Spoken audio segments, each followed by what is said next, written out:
gang, Kasper. Er vi i gang? Hej klasse. Hej mor.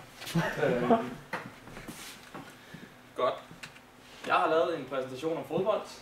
Jeg skal lige høre, hvor mange kan lide at se fodbold eller elsker fodbold. Ja, det var ikke så mange. Fedt nok, det er fedt nok. Jeg har lavet en disposition, hvor jeg kommer ind på de 4 punkter her. Og løbende så kan I følge med herover, hvor jeg har ligesom lavet min disposition og har flyttet den herover i stedet for. Som I kan se nu. Grunden til, at jeg har valgt fodbold er, fordi jeg har en kæmpe interesse for fodbold, og jeg har selv spillet det siden jeg var 8 år. Og så stoppede jeg omkring de 15-16 år. Og nu følger jeg så med hver weekend, så godt jeg nu muligt kan, og ikke ud at drikke. Og jeg har altid synes det var sjovt, og det er altid sådan forudsigende. Man kan ikke rigtig sige, hvilket hold der ligesom vil vinde, selvom det andet hold er meget bedre. Man er altid ubevidst omkring det. Og så er det også en måde at, ligesom at komme ud og opleve nogle kampe, og socialt med at stå med nogle mennesker, der holder med samme hold, men som man ikke kender, hvor man kan sådan stå og feste og have det sjovt. Lidt fakta omkring fodbold. Det første officielle spil, det blev spillet i 1863, og sidenhen i 2012 er vi oppe på at have cirka 270 millioner aktive fodboldspillere. Selvfølgelig også på amatørniveau, men også professionelt. Blandt andet er der en professionel fodboldspiller, der hedder Samuel Eto'o, som har en årsløn på 150 millioner kroner. Det kan godt sige, det er mange penge. Og jeg kan godt tænke mig at prøve at høre jer, hvor meget tror I, han får om dagen? Jeg kan sige, det er mere end nok mere end jeres forældres indtjening om året. Vil I give et bud? Anyone? Ja? 500.000. Ja, lidt under. Han får 400.000 kroner om dagen. Bare for at spille på fodbold. Ja, og det højst rangerende turnering, som man kan vinde, altså det bedste klubfodbold, man kan vinde, det hedder Champions League.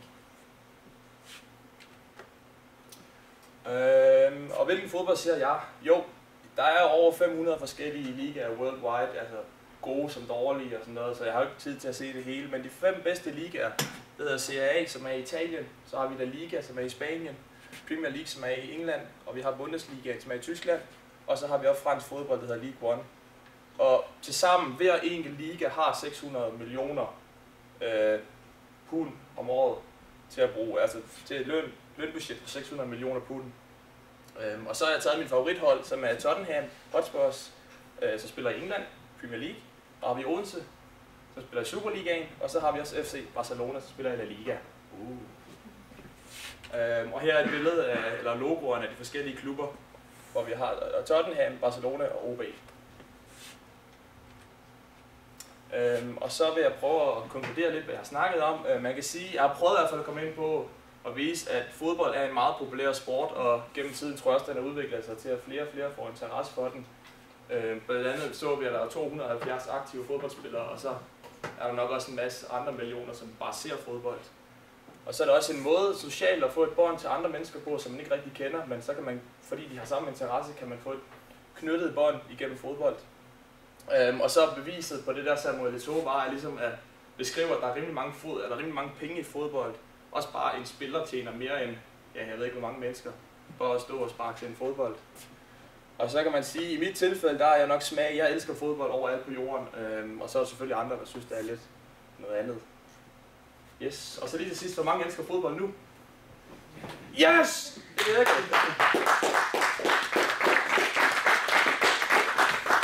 Tilbage.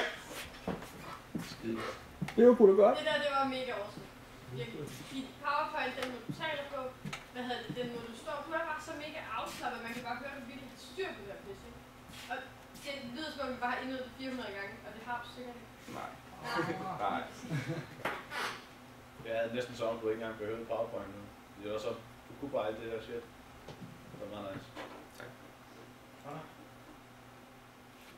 Der er også en fin PowerPoint, hvor du kommer igennem de forskellige steps, som vi har lært. Man skal hoved, krop og hale. Du er super cool. Ja, der er ikke så til det. Tak for det. Næste.